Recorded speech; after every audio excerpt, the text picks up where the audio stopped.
पिशाच मोचन तीर्थ की महिमा। स्कंद जी कहते हैं, अगस्त्य भगवान शिव के अत्यंत प्रिय कपर्दी नामक गणाधीश ने पितृश्वर लिंग के उत्तर भाग में एक शिवलिंग स्थापित किया और उसके आगे विमलोदक नाम से प्रसिद्ध एक कुंड भी खुदवाया, जिसके जल का स्पर्श करने मात्र से मनुष्य निर्मल हो जाता है। प्राचीन त्रेता युग की बात है। शिव भक्तों में श्रेष्ठ वाल्मीकि नामक एक मुनि थे, जो काशी में प्रतिदिन कपरदीश्वर की पूजा करते हुए तपस्या किया करते थे।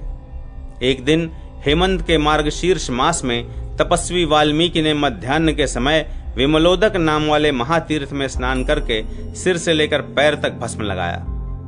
फिर कपरदीश्वर के दक्षिण भाग में बैठकर मध्याह्न कालोचित नित्य कर्म प्रारंभ किया। मस्तक पर भस्म रमाए हुए उन्होंने आध्यात्मिक संध्या का चिंतन किया और पंचाक्षर मंत्र का जप करते हुए जटाजूटधारी भगवान शिव का ध्यान किया। तत्पश्चात संहार क्रम से परिक्रमा करके 3 बार उच्च स्वर से हुडुम हुडुम हुडुम का उच्चारण किया। तदनंतर प्रणव को ही सामने रखकर उसका षड्ज, ऋषभ, गांधार, मध्यम, पंचम, धैवत और निषाद इन स्वरों के भेद से गान किया। गान करके आनंद पूर्वक हस्त संचालन करते हुए नृत्य भी किया। अंग संचालन द्वारा मनोहर ढंग से मंडल युक्त नृत्य करके वे महातपस्वी कुछ क्षणों तक उस सरोवर के ही तट पर बैठे रहे। इसी समय उन्होंने अत्यंत विकराल आकृति वाले एक भयानक पिशाच को देखा। उसकी आंखें कुछ कुछ पीली थीं। उस प्रेत को देखकर बूढ़े तपस्वी ने धैर्य पूर्वक पूछा, तू कौन है?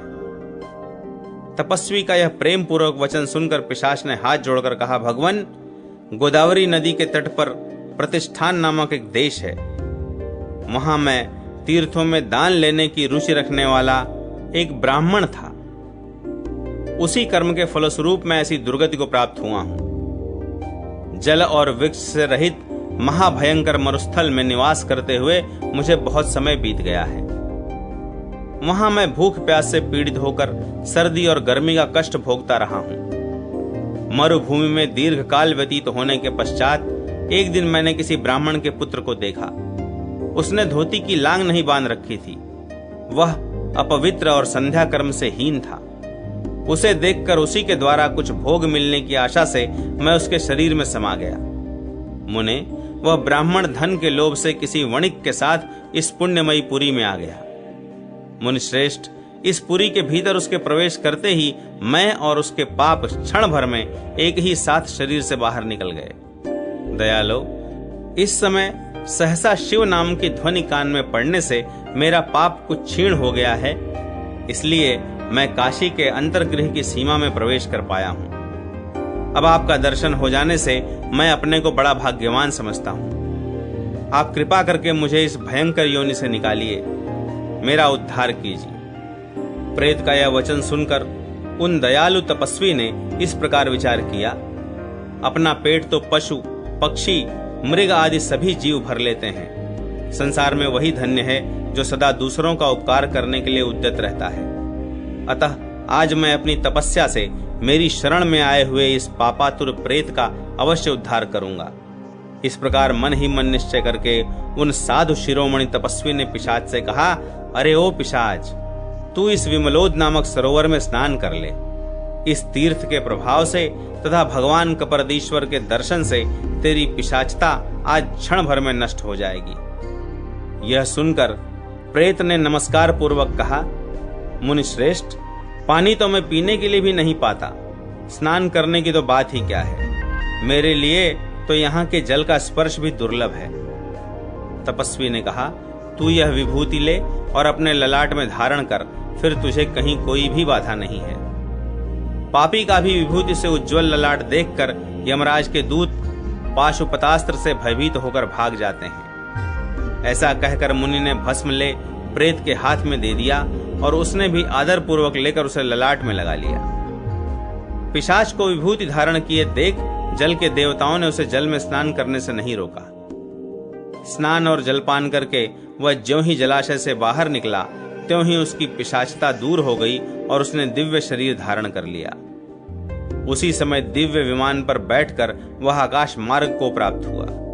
जाते समय उसने तपस्वी को नमस्कार करके उच्च स्वर से कहा, भगवान, आपने मुझे इस अत्यंत निंदित पिशाच योनि से मुक्त किया है, इसलिए आज से इस तीर्थ का नाम पिशाच मोचन तीर्थ होगा। यहाँ स्नान करने से यह तीर्थ दूसरों के भी पिशाच भाव को हर लेगा। जो मनुष्य इस परम पुण्यमय तीर्थ में स्नान और संध्या तर्पण करके यहाँ पिंडदान करेंगे, उनके पितामह यदि दैववश पिशाच योनि को प्राप्त हुए हों तो उस योनि का परित्याग करके परम गति को प्राप्त होंगे। आज मार्गशीर्ष मास के शुक्ल पक्ष की चतुर्दशी तिथि है। आज के दिन यहाँ स्नान आदि करना चाहिए। आज का स्नान पिशाच योनि से सर्वथा मुक्त करने वाला है। जो लोग इस तिथि पर यहाँ की वार्षिक यात्रा करेंगे, वे तीर्थ में दान लेने के पाप से मुक्त हो जाएंगे। यूं कहकर उस दिव्य पुरुष ने बार बार तपोधन को नमस्कार किया और दिव्य गति प्राप्त कर ली। तपस्वी वाल्मीकि भी उस महान आश्चर्य को देखकर कपर्दीश्वर की आराधना में लगे रहे और समयानुसार मोक्ष प्राप्त कर लिया। महामुने, तब से लेकर यह सब पापों का अपहरण करने वाला पिशाच मोचन तीर्थ काशी में अत्यंत प्रसिद्धि को प्राप्त हुआ। गणेश जी का काशी में जाना और लोकप्रिय होना। गणेश जी का स्तवन। स्कंद जी कहते हैं, मुने, तदनंतर भगवान शिव की आज्ञा लेकर उनके काशी में आने के उपाय का विचार करते हुए गणेश जी मंदराचल पर्वत से चले और ब्राह्मण का स्वरूप धारण करके काशीपुरी में जा पहुंचे। वे बूढ़े ज्योतिषी बनकर प्रत्येक घर के भीतर जाते और नगर निवासियों को प्रसन्न करते थे। रनिवास में प्रवेश करके अपनी दिव्य दृष्टि से देखी हुई वस्तु को बता बताकर स्त्रियों के विश्वास पात्र हो गए। एक दिन अवसर पाकर महाराज दिवोदास की रानी लीलावती ने महाराज से उनके संबंध में निवेदन किया। राजन, एक बड़े विद्वान एवं सुवक्ता वृद्ध ब्राह्मण आए हैं जो अपने गुणों के कारण बहुत बढ़े चढ़े हैं। वे वेदों की मूर्तिमान निधि हैं। आपको भी उनका दर्शन करना चाहिए। राजा ने प्रातः काल उन वृद्ध ब्राह्मण को बुलवाया और भक्ति पूर्वक उत्तम वस्त्र आदि देकर उनका यथावत सत्कार किया। तदनंतर एकांत में राजा ने अपने हृदय में स्थित प्रश्न को उनसे इस प्रकार पूछा, ब्राह्मण, निश्चय ही आप एक श्रेष्ठ द्विज प्रतीत होते हैं। आपकी बुद्धि जिस प्रकार तत्व ज्ञान से संपन्न है वैसी दूसरे की नहीं है, ऐसी मेरी समझ है। इस समय मेरा मन सब कर्मों से विरक्त सा हो रहा है, अतः आप भली भांति विचार करके मेरे शुभ भविष्य का वर्णन करें। ब्राह्मण ने कहा, राजन, आज के 18वें दिन कोई उत्तर दिशा का ब्राह्मण आकर निश्चय ही तुम्हें उपदेश करेगा। तुम्हें बिना विचारे उसके प्रत्येक वचन को मानना और उसका पालन करना चाहिए। महामते, ऐसा करने से तुम्हारा सब मनोरथ सिद्ध होगा। ऐसा कहकर राजा की अनुमति ले वे श्रेष्ठ ब्राह्मण अपने आश्रम को चले गए। इस प्रकार विघ्न विजयी गणेश जी ने समस्त काशीपुरी को अपने वश में कर लिया और ऐसा करके उन्होंने अपने को कृतकृत्य सा माना। जब दिवोदास काशी के राजा नहीं थे, उस समय गणेश जी के जो जो स्थान थे, उन स्थानों को गणेश जी ने अनेक रूप धारण करके पुनः सुशोभित किया। गणेश जी की पूजा के पश्चात इस प्रकार उनकी स्तुति करें, भक्तों के विघ्न का निवारण करने वाले आपकी जय हो। विघ्न रहित विघ्न शमन आपकी जय हो। संपूर्ण गणों के अधीश्वर आपकी जय हो। समस्त गणों के अग्रगण्य आपकी जय हो। गणों से अभिवंदित चरणार विंद वाले देव आपकी जय हो। असंख्य सद्गुणों से विभूषित गणेश आपकी जय हो। सर्वव्यापी सर्वेश्वर तथा समस्त बुद्धियों के एकमात्र निधान आपकी जय हो। संपूर्ण माया प्रपंच के ज्ञाता तथा सब कर्मों में सबसे प्रथम पूजित देव आपकी जय हो। सब मंगलों के लिए भी मंगल स्वरूप तथा सर्व मंगलकारी गणाधीश आपकी जय हो। अमंगल की शांति करने वाले तथा मंगल के हेतुभूत देव आपकी जय हो। सृष्टिकर्ताओं के वंदनीय आपकी जय हो। सिद्धिदायक आपकी जय हो। संपूर्ण सिद्धियों के एकमात्र निवास स्थान आपकी जय हो। महारिद्धि सिद्धि के सूचक आपकी जय हो। समस्त गुणों का निर्माण करने वाले, गुणों से परे तथा गुणों द्वारा अग्रगण्य गणेश आपकी जय हो। गुणवर्णित सर्व बलाधीश्वर तथा इंद्र को बल प्रदान करने वाले गणाध्यक्ष आपकी जय हो। अनंत महिमा के आधार तथा पर्वतों को विदीर्ण करने वाले गणेश आपकी जय हो। करुणामय दिव्य मूर्ते जो आपको नमस्कार करते हैं वे भूमंडल में संपूर्ण पापों के भाजन होकर भी अंत में मोक्ष के भागी होते हैं। आप सदैव उनके बड़े बड़े विघ्नों और उपद्रवों का निवारण करते हैं तथा उन्हें उनकी रुचि के अनुसार स्वर्ग एवं मोक्ष भी देते हैं। विघ्नराज, जो लोग इस पृथ्वी पर क्षण भर भी आपके कृपा कटाक्ष के द्वारा देखे जाते हैं उनके सारे पाप नष्ट हो जाते हैं और उन श्रेष्ठ पुरुषों पर भगवती लक्ष्मी अपनी कृपा दृष्टि करती हैं। प्रणत जनों के विघ्न का विनाश करने में चतुर तथा पार्वती जी के हृदय कमल को विकसित करने में सूर्य स्वरूप गणेश, जो लोग आपकी स्तुति करते हैं वे इस संसार में प्रसिद्ध होते हैं। यह कोई अद्भुत बात नहीं है। जो सदा आपके युगल चरणों की सेवा करते हैं वे पुत्र, पौत्र, धन, धान्य और समृद्धि के भागी होते हैं। बहुत से भृत्य उनके चरण कमलों की सेवा में रहते हैं तथा वे राजाओं के उपभोग में आने योग्य निर्मल लक्ष्मी की प्राप्ति करते हैं। हे परम कारण, आप कारणों के भी कारण हैं। वेद के विद्वानों द्वारा सदा एकमात्र आप ही जानने योग्य हैं। आप ही वेदवाणी में अनुसंधान करने योग्य अनिर्वचनीय तत्व हैं। यह संपूर्ण चराचर जगत आपके दिव्य स्वरूप का एक अंश है तथा आप वाणी के अविषय हैं। ढूंढिराज विनायक, आप समस्त पुरुषार्थों को ढूंढ चुके हैं, इसलिए आपका नाम ढूंढी है। आपको संतुष्ट किए बिना कौन देहधारी प्राणी इस काशी में प्रवेश। भगवान विष्णु का काशी गमन, केशव एवं पादोदक तीर्थ की महिमा, धर्म क्षेत्र में पुण्य कीर्ति का उपदेश तथा राजा दिवोदास की निर्माण प्राप्ति। स्कंद जी कहते हैं, मुने, जब गणेश जी भी काशी में आकर विलंब करने लगे तब भगवान शिव ने श्री विष्णु जी की ओर देखा और बड़े आदर के साथ कहा, माधव, आप भी वैसा ही न कीजिएगा जैसा कि पहले के गए हुए लोगों ने किया है। भगवान विष्णु बोले, गिरीश, इस लोक में मनुष्य जो कुछ भी थोड़ा या अधिक कर्म करता है वह आपके चरणार बिंदों के चिंतन से ही सिद्ध होता है। आपकी भक्ति रूपी संपदा से संपन्न हुए हम लोगों का उद्योग प्रायः सफल ही होता है। शिव अपनी बुद्धि, बल और पुरुषार्थ से जो कार्य अत्यंत असाध्य होता है वह भी आपके निरंतर स्मरण से भली भांति सिद्ध हो जाता है।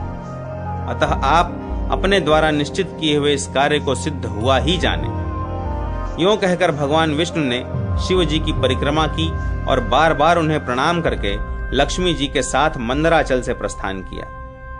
वहां पहुंचकर उन्होंने गंगा तथा वर्णा नदी के संगम में हाथ पांव धोकर स्नान किया। पीतांबरधारी श्री हरि ने पहले कल्याण प्रदान करने वाले अपने दोनों चरण वहां धोए थे, इसलिए तभी से उस तीर्थ का नाम पादोदक तीर्थ हो गया।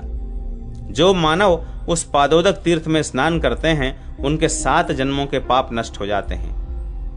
जो मनुष्य वहां तिल और जल से तर्पण करके पितरों का श्राद्ध करेगा वह अपने वंश की 21 पीढ़ियों को तार देगा। जिसने पादोदक तीर्थ में स्नान किया है, पादोदक तीर्थ के जल को पी लिया है तथा पादोदक तीर्थ के जल से पितरों का तर्पण किया है, ऐसे मनुष्य को कभी नरक छू भी नहीं सकता। जो पादोदक तीर्थ के जल को शंख में रखकर उसके द्वारा नहलाए हुए गोमती चक्र सहित श्री शालग्राम के चरणामृत को पान करता है वह अमृत पद को प्राप्त होता है। वहां लक्ष्मी और गरुड़ के साथ नित्य कर्म करके केशव ने अपने हाथ से अपनी ही प्रस्तरमयी मूर्ति बनाई और समस्त सिद्धियों तथा समृद्धियों को देने वाली उस मूर्ति का स्वयं ही पूजन किया। जो मनुष्य केशव नाम से प्रसिद्ध उस परमेश्वर मूर्ति का भली भांति पूजन करता है वह वैकुंठ धाम को अपने घर के आंगन में उतरा हुआ समझे। काशी की सीमा में वह स्थान श्वेत द्वीप कहलाता है। उस केशव मूर्ति की सेवा करने वाले मनुष्य श्वेत द्वीप में ही निवास करते हैं। केशव के आगे क्षीर सागर नाम से प्रसिद्ध दूसरा तीर्थ है। उसमें स्नान और तर्पण आदि कार्य करने वाला मनुष्य क्षीर समुद्र के तट पर निवास करता है। वहीं त्रिभुवन वंदित महालक्ष्मी की मूर्ति है। उसे भक्ति पूर्वक प्रणाम करने वाला मनुष्य कभी रोगी नहीं होता। भगवान केशव उस मूर्ति में अपने ही व्यापक स्वरूप को समाविष्ट करके पुनः भगवान शंकर का कार्य सिद्ध करने के लिए अंशांश से बाहर निकले और काशी से कुछ उत्तर जाकर उन चक्रधारी विष्णु ने अपने रहने के लिए एक स्थान निश्चित किया, जो धर्म क्षेत्र अर्थात धर्म चक्र स्थान सारनाथ के नाम से प्रसिद्ध है। तदनंतर भगवान लक्ष्मीपति ने परम सुंदर त्रिभुवन मोहन रूप धारण किया और गरुड़ जी भी अलौकिक रूप धारण करके उनके शिष्य हो गए। वे बड़ी अद्भुत मेघा शक्ति से संपन्न, सब वस्तुओं की ओर से निष्प्रिय तथा गुरु की सेवा में तत्पर रहने वाले थे।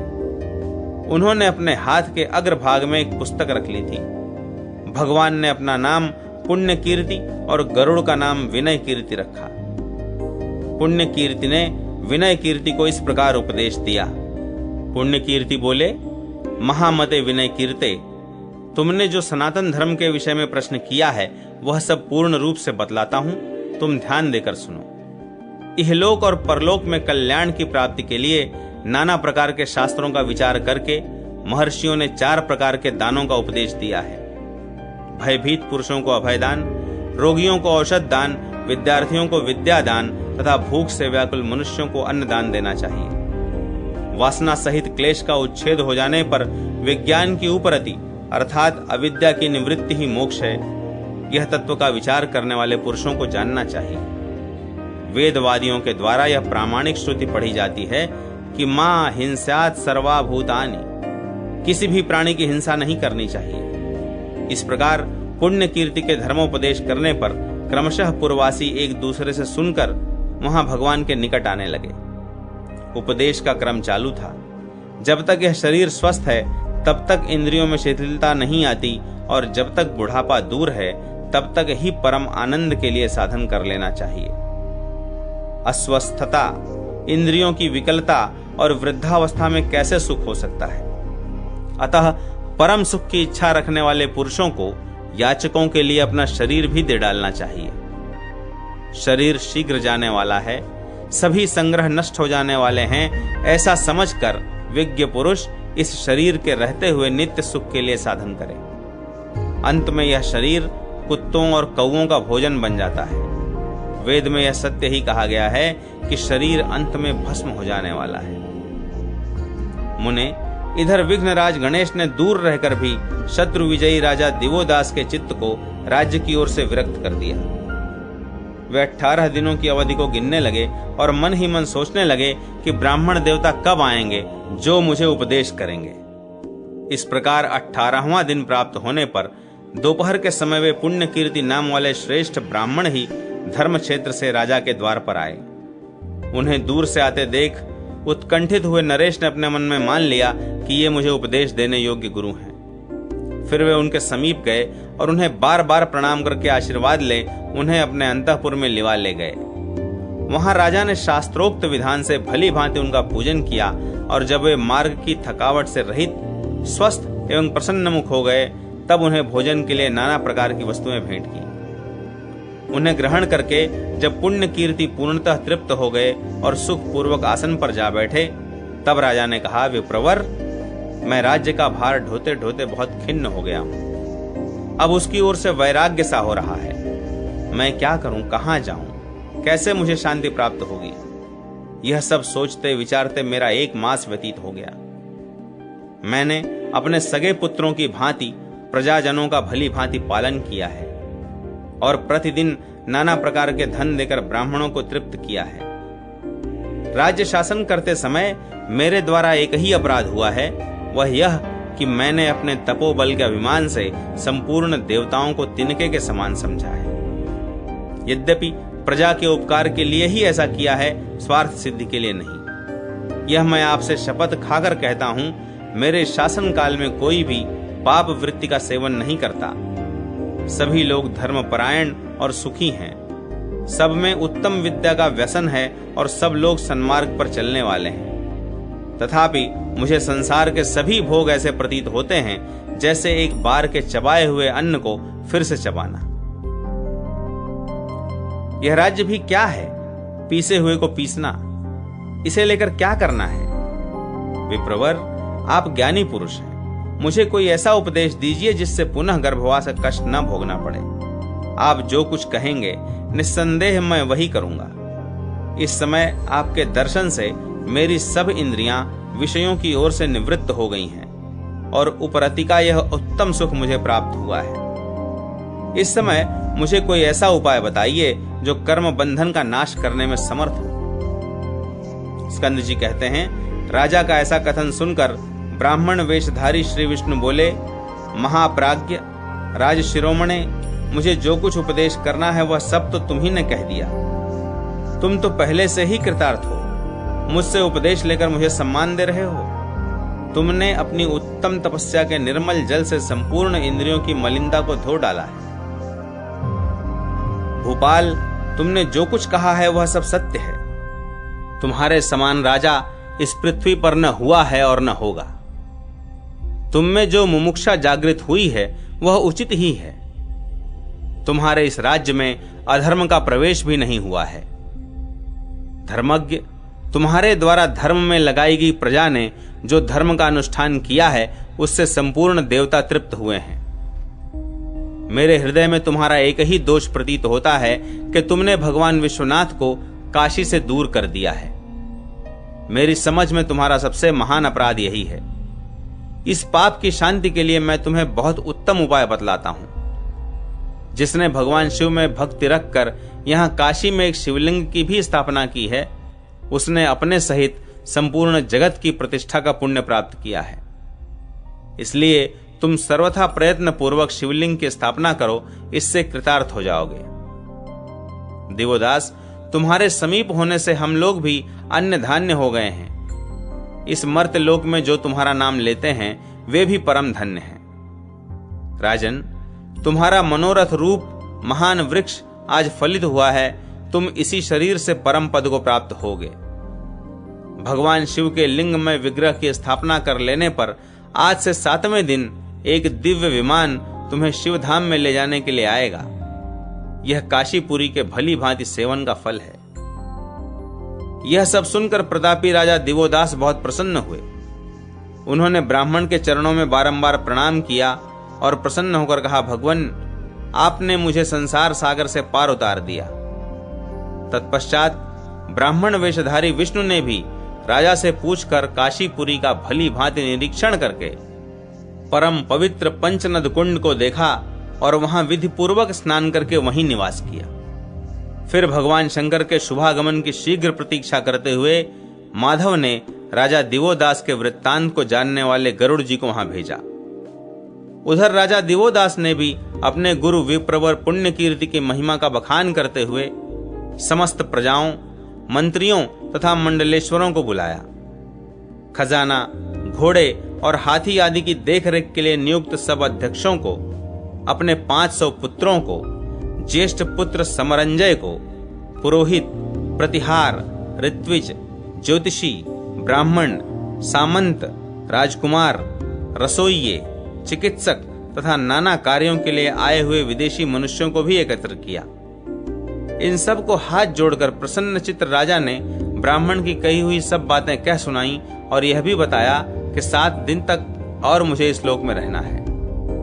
सब लोग विषादवश मुरझाए हुए मुख से यह आश्चर्यजनक वृत्तांत सुनते रहे। राजा ने स्वयं ही कुमार समरंजय को राजमहल में ले जाकर उन्हें राजा के पद पर अभिषिक्त किया। फिर नगर और राज्य के लोगों को भी दान आदि से प्रसन्न करके पुण्यात्मा राजा ने गंगा के पश्चिमी तट पर एक विशाल मंदिर बनवाया।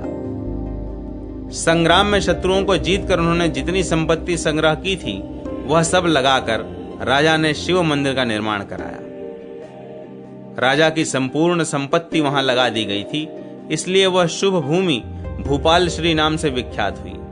राजा रिपुंजय ने दिवोदासेश्वर लिंग की स्थापना करके अपने आप को कृतार्थ माना। तदनंतर एक दिन विधि पूर्वक उस शिवलिंग की पूजा और वंदना करके ज्यों ही स्तुति करना प्रारंभ किया, त्यों ही आकाश से एक दिव्य विमान उतरा, जो हाथ में शूल और खट्वांग धारण करने वाले शिव पार्षदों से घिरा हुआ था। तत्पश्चात उन पार्षदों ने राजा को दिव्य माला, दिव्य गंध, दिव्य वस्त्र और दिव्य आभूषणों से अलंकृत किया और उन्हें शिवधाम में पहुंचा दिया। तब से वह तीर्थ भूपाल श्री के नाम से प्रसिद्ध हुआ। वहां श्राद्ध आदि करके अपनी शक्ति के अनुसार दान देकर जो दिवोदासेश्वर का दर्शन और भक्ति पूर्वक पूजन करता है तथा राजा की इस कथा को भी सुनता है, वह फिर गर्भ में नहीं आता। जहां सब पातकों का नाश करने वाली दिवोदास की कथा होती है, वहां अनावृष्टि और अकाल मृत्यु का भय नहीं होता।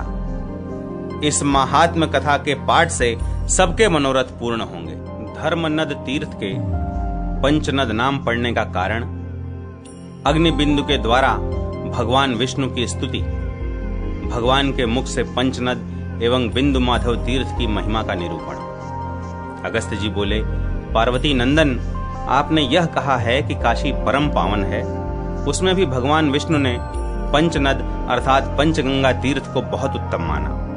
अतः हम जानना चाहते हैं कि उसका नाम पंचनद तीर्थ क्यों हुआ और वह सब तीर्थों से बढ़कर परम पावन क्यों कर हुआ।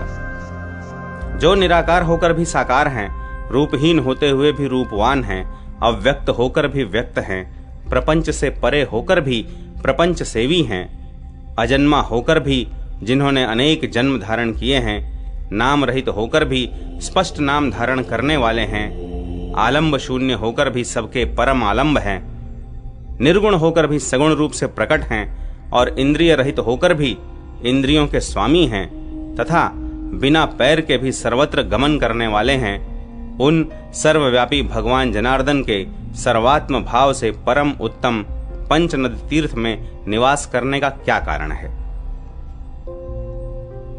स्कंद जी ने कहा, एक समय काशी में सूर्य देव ने बड़ी भारी तपस्या की।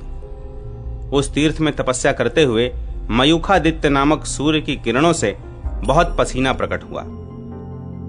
वह महाश्वेत की धारा किरणा नाम से प्रसिद्ध पुण्यमयी नदी बन गई। फिर वह धूतपापा नदी से मिली।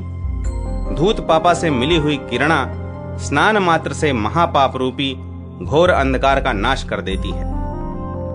तदनंतर दिलीप नंदन भागीरथ के साथ भागीरथी गंगा, यमुना और सरस्वती के साथ वहां आईं। इस प्रकार उस तीर्थ में किरणा, धूतपापा, पुण्य सलिला सरस्वती, गंगा और यमुना ये 5 नदियां मिली हुई बताई गई हैं।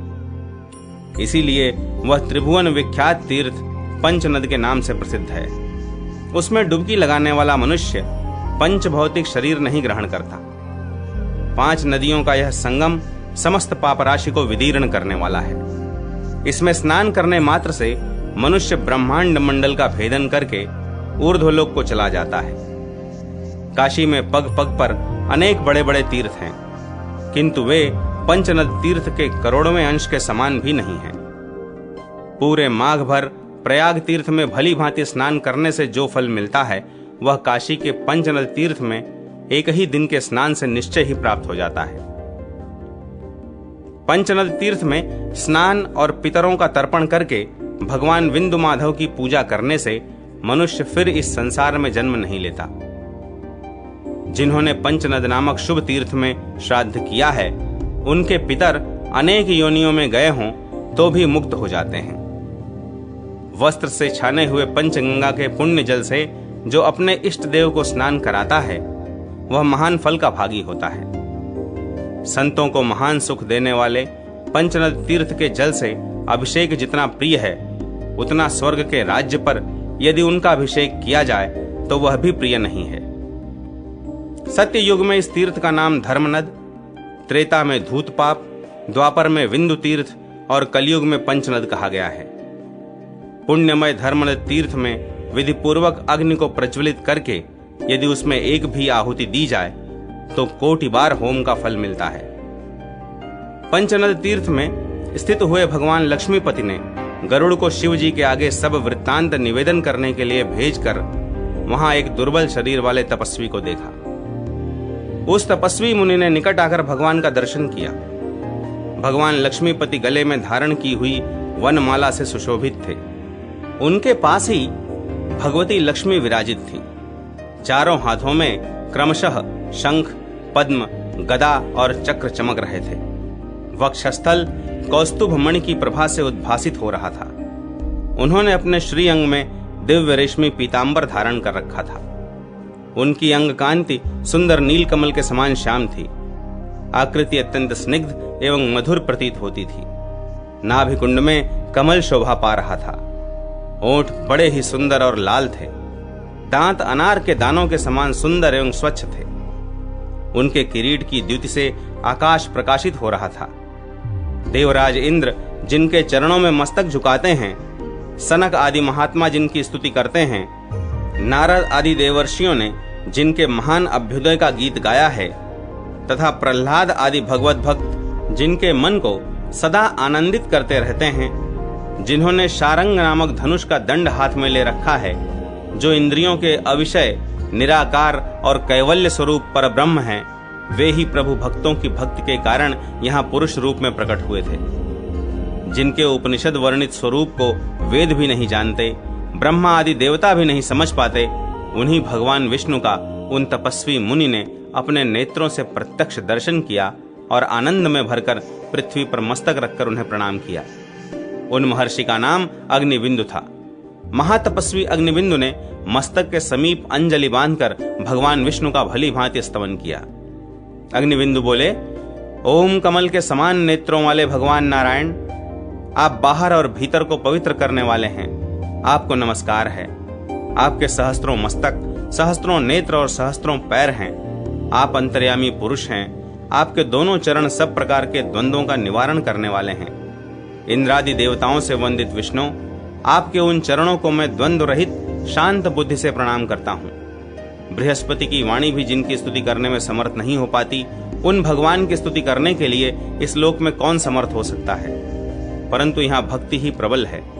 भगवान केवल भक्ति से ही प्रसन्न हो जाते हैं। जो भगवान विष्णु पुरातन ब्रह्मा आदि के भी मन वाणी के अगोचर हैं, उनकी स्तुति मेरे जैसे अल्प बुद्धि पुरुष कैसे कर सकते हैं। जहां वाणी का प्रवेश नहीं है, मन जिनका मनन नहीं कर सकता, जो मन और वाणी से सर्वथा परे हैं, उन परमेश्वर की स्तुति करने में कौन समर्थ होगा। 6 अंग, पद और क्रम सहित वेद जिनके निश्वास से प्रकट हुए हैं, उन भगवान विष्णु की महान महिमा का यथावत ज्ञान किनको हो सकता है।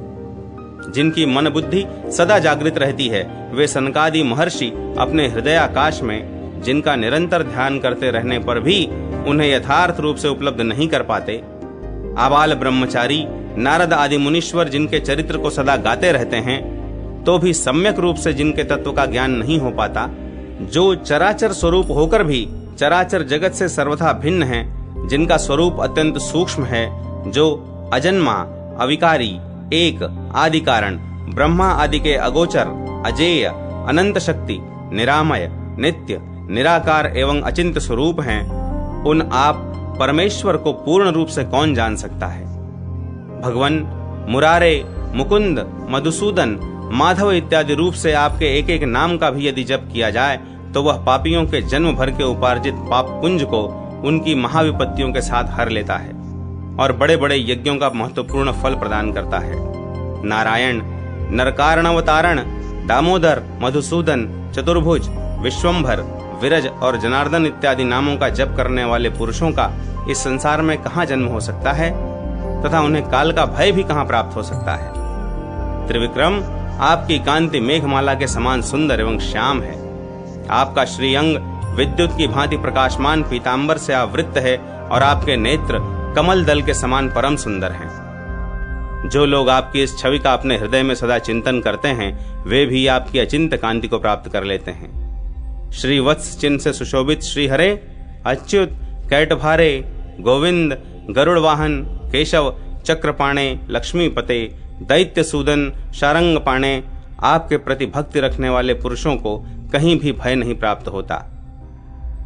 कमल नयन, जिनकी जिह्वा पर आपका मनोवांछित फल देने वाला नाम शोभा पाता है, जिनके कानों में आपकी कथा के सुमधुर अक्षर पड़ते हैं तथा जिनके हृदय रूपी भित्ति पर आपका स्वरूप अंकित होता है, उनके लिए राजा का पद दुर्लभ नहीं है। प्रभो, ब्रह्मा जी आपके युगल चरणार विंदों की वंदना करते हैं। आप लीला से ही अनेक प्रकार के लीला में स्वरूप धारण करते हैं। आप ही क्षण भर में जगत की सृष्टि, पालन और संहार करते हैं। आप ही विश्व हैं। आप ही विश्व से परे विश्वनाथ हैं तथा आप ही इस विश्व के बीज हैं। मैं आपको नित्य प्रणाम करता हूँ। भगवान, आप ही स्तुति करने वाले हैं, आप ही स्तुति हैं और आप ही स्तवन करने योग्य देवता हैं। इस जगत में जो कुछ है वह सब एकमात्र आप ही हैं। विष्णु, आपसे भिन्न किसी भी वस्तु को मैं नहीं जानता। आप संसार बंधन का नाश करने वाले हैं। सांसारिक विषयों के प्रति होने वाली मेरी तृष्णा का सदा के लिए नाश कीजिए। इस प्रकार भगवान विष्णु की स्तुति करके महातपस्वी अग्निविंदु चुप हो गए। तब वर देने वाले भगवान विष्णु ने मुनि से इस प्रकार कहा, अग्निविंदो, मैं तुम पर बहुत प्रसन्न हूं, तुम कोई वर मांगो। अग्निविंदु बोले, भगवान, यदि आप मुझ पर प्रसन्न हैं तो मैं यही मांगता हूं कि आप सर्वव्यापी होकर भी समस्त जंतुओं, विशेषतः मुमुक्षु जीवों के हित के लिए यहाँ पंचनद तीर्थ में निवास करें। साथ ही मुझे आपके चरणार बिंदों में भक्ति प्राप्त हो। इसके सिवा मैं दूसरा कोई वर नहीं मांगता हूं। इस प्रकार दूसरों के उपकार के लिए मांगे हुए अग्निविंदु के वर को सुनकर भगवान मधुसूदन बड़े प्रसन्न हुए और बोले, मुनिश्रेष्ठ, तथास्तु, तुम जैसा चाहते हो वैसा ही होगा। मैं काशीपुरी के प्रति भक्ति रखने वाले मनुष्यों को मुक्ति मार्ग का उपदेश करता हुआ इस तीर्थ में निश्चय ही निवास करूंगा। मुझ में तुम्हारी अविचल भक्ति हो। मुने, यह काशीपुरी जब तक यहाँ विद्यमान है तब तक मैं यहीं रहूंगा। भगवान विष्णु का यह वचन सुनकर महामुनि अग्निविंदु फिर बोले, माधव, इस कल्याणमय पंचनद तीर्थ में मेरे नाम से स्थित होकर आप भक्त और अभक्त सभी जीवों को सदा मुक्ति प्रदान करें। जो इस पंचनद तीर्थ में स्नान करके यहाँ से जाकर देशांतर में भी मृत्यु को प्राप्त हों, उनको भी आप निश्चय ही मुक्ति दें। भगवान विष्णु बोले, मुने, तुमने जो वर मांगा है वह पूर्ण होगा। तुम्हारे नाम के आधे भाग के साथ और लक्ष्मी जी के नाम के साथ मेरा नाम प्रसिद्ध होगा, अर्थात तीनों लोकों में बिंदु माधव के नाम से मेरी ख्याति होगी। मेरा यह नाम काशी में महान पापों का नाश करने वाला होगा। जो पुण्यात्मा पुरुष इस पुण्यमय पंचनद कुंड में सदा मेरी पूजा करेंगे, उन्हें संसार का भय कहाँ है। जिनके हृदय में मुझ पंचनद तीर्थवासी बिंदु माधव का निवास है, उनके पास सदा धन स्वरूपा लक्ष्मी और मोक्ष लक्ष्मी का भी वास होता है। अग्निविंदो, सब पातकों का नाश करने वाला यह श्रेष्ठ तीर्थ तुम्हारे नाम से बिंदु तीर्थ कहलाएगा। जो कार्तिक मास में ब्रह्मचर्य का पालन करते हुए सूर्योदय से पहले ही बिंदु तीर्थ में स्नान करेगा, उसे यमराज से कहां भय है। मनुष्य मोहवश सहस्त्रों पाप करके भी यदि कार्तिक में धर्मनद तीर्थ में स्नान कर लेता है तो क्षण भर में पापहीन हो जाता है। यह शरीर अपवित्र मलमूत्र आदि का भंडार है। इसका एक भक्त व्रत, नक्त व्रत, आयाचित व्रत तथा उपवास व्रत के द्वारा भली भांति शोधन करना चाहिए। जो मनुष्य मेरे आगे उज्जवल बत्ती के साथ दीप जलाता है, वह चराचर जीवों सहित समस्त त्रिलोकी को अपने लिए प्रकाशमय देखता है। जो कार्तिक में पंचामृत के कलशों से मुझको स्नान कराता है, वह पुण्यात्मा एक कल्प तक क्षीर सागर के तट पर निवास करता है। जो मेरी भक्ति करते हुए भी भगवान विश्वनाथ से द्वेष करते हैं, उन्हें मेरा ही द्वेषी जानना चाहिए। वे पिशाच पद को प्राप्त होते हैं। काल भैरव के शासन से पिशाच योनि को प्राप्त होकर वे 30,000 वर्षों तक दुख के सागर में डूबे रहते हैं। तदनंतर विश्वनाथ जी की कृपा से ही उन्हें मोक्ष की प्राप्ति होती है। जो अधम मनुष्य मन से भी भगवान विश्वनाथ से द्वेष रखते हैं, वे काशी से अन्यत्र मृत्यु को प्राप्त होकर सदा अंधतामिश्र नरक में निवास करते हैं। मुने, यह काशीपुरी भगवान पशुपति अर्थात शिव अथवा शिव भक्तों की निवास स्थली है। अतः यहाँ परम कल्याण की इच्छा रखने वाले पुरुषों को सदा भगवान शिव की सेवा करनी चाहिए। महामुने, प्रथम तो यह आनंद कानन ही परम पवित्र है। उसमें भी पंचनद तीर्थ अन्य तीर्थों की अपेक्षा अधिक पवित्र है और वहां भी मेरा सान्निध्य होना उससे भी अधिक पुण्यमय है। इसी अनुमान से तुम पंचनद तीर्थ की महिमा सब तीर्थों से अधिक उत्तम जानो। पंचनद के इस महात्म्य को सुनकर बुद्धिमान मनुष्य बड़े बड़े पापों से मुक्त हो जाता है। भगवान विष्णु के मुख से यह वचन सुनकर महामुनि अग्निविंदु ने श्री बिंदु माधव के चरणों में प्रणाम करके पुनः पूछा, भगवान, काशी में आपके जितने स्वरूप हैं उनका वर्णन कीजिए। भगवान विष्णु द्वारा अपने आदि केशव प्रभृति स्वरूपों का वर्णन तथा अग्निविंदु की मुक्ति। श्री बिंदु माधव जी बोले, अग्निविंदो, पहले तो पादोदक तीर्थ में मैं आदि केशव के नाम से निवास करता हूं, ऐसा जानो। पादोदक तीर्थ से दक्षिण में जो श्वेत द्वीप नामक परम महान तीर्थ है, वहां मैं ज्ञान केशव के नाम से रहकर मनुष्यों को ज्ञान प्रदान करता हूं। तार्श तीर्थ में मैं ही तार्श केशव के नाम से प्रसिद्ध हूँ। वहीं नारद तीर्थ में मैं नारद केशव कहलाता हूँ। वहीं प्रहलाद तीर्थ भी है, जहां मैं प्रहलाद केशव के नाम से प्रसिद्ध हूँ। भक्त पुरुषों को वहां मेरे स्वरूप की भली भांति आराधना करनी चाहिए। अम्बरीश तीर्थ में मेरा नाम आदित्य केशव है। दत्तात्रेयेश्वर से दक्षिण मेरा नाम आदि गदाधर है। वहीं भार्गव तीर्थ में मैं भृगु केशव के नाम से विख्यात हूँ। वामन नामक मंगलकारी महातीर्थ में मैं वामन केशव हूँ। नर नारायण तीर्थ में मैं नर नारायण स्वरूप हूँ। यज्ञवाराह नामक तीर्थ में मेरा नाम यज्ञवाराह है। विदार नारसिंह नाम वाले तीर्थ में मैं विदार नारसिंह नाम से ही सेवन करने योग्य हूँ। गोपी गोविंद नामक तीर्थ में मैं गोपी गोविंद नाम से ही प्रसिद्ध हूँ। लक्ष्मी नृसिंह नाम वाले पावन तीर्थ में मैं लक्ष्मी नृसिंह हूँ। पापहारी शेष तीर्थ में मैं शेष माधव हूँ। शंख माधव तीर्थ में मेरा नाम शंख माधव है। हयग्रीव महातीर्थ में हयग्रीव केशव नाम से मेरी प्रसिद्धि है। वृद्धि कालेश्वर से पश्चिम मैं भीष्म केशव नाम से प्रसिद्ध हूँ। लोलार्क से उत्तर भाग में मेरा नाम निर्वाण केशव है। त्रिपुर सुंदरी देवी से दक्षिण भाग में जो त्रिभुवन केशव नाम से मेरी पूजा करेगा वह फिर कभी गर्भ में नहीं आवेगा। ज्ञानवापी के पूर्व भाग में मैं ज्ञान माधव के नाम से प्रसिद्ध हूँ। विशालाक्षी देवी के समीप मैं श्वेत माधव के नाम से स्थित हूँ। दशाश्वमेघ से उत्तर में स्थित मुझ प्रयाग माधव का दर्शन करके मनुष्य सब पापों से मुक्त हो जाता है। इस प्रकार जब भगवान विंदु माधव अग्निविंदु मुनि को काशी में स्थित अपने विभिन्न स्वरूपों का परिचय देते हुए महात्म्य कथा सुना रहे थे, उसी समय उन्हें गरुड़ जी दिखाई दिए। गरुड़ ने भगवान को प्रणाम करके प्रसन्नता पूर्वक महादेव जी के शुभागमन की सूचना दी। भगवान ने पूछा, महादेव जी कहाँ हैं? गरुड़ बोले, जिसकी ध्वजा पर महान वृषभ का चिन्ह शोभा पाता है तथा जिसके रत्नमय ध्वज की प्रभा इस पृथ्वी और आकाश को परिपूर्ण किए दे रही है, वह यह महादेव जी का रथ आ रहा है। उसका प्रत्यक्ष दर्शन कीजिए। तब श्री हरि ने भगवान त्रिलोचन के वृषभ ध्वज का दर्शन करके उसे दूर से ही प्रणाम किया और अग्निविंदु मुनि से कहा, मुने, तुम अपने दाहिने हाथ से इस सुदर्शन चक्र का स्पर्श कर लो। भगवान की ऐसी आज्ञा होने पर उन्होंने ज्यों ही सुदर्शन का स्पर्श किया, त्यों ही श्री हरि के महान अनुग्रह से वे सुदर्शन हो गए।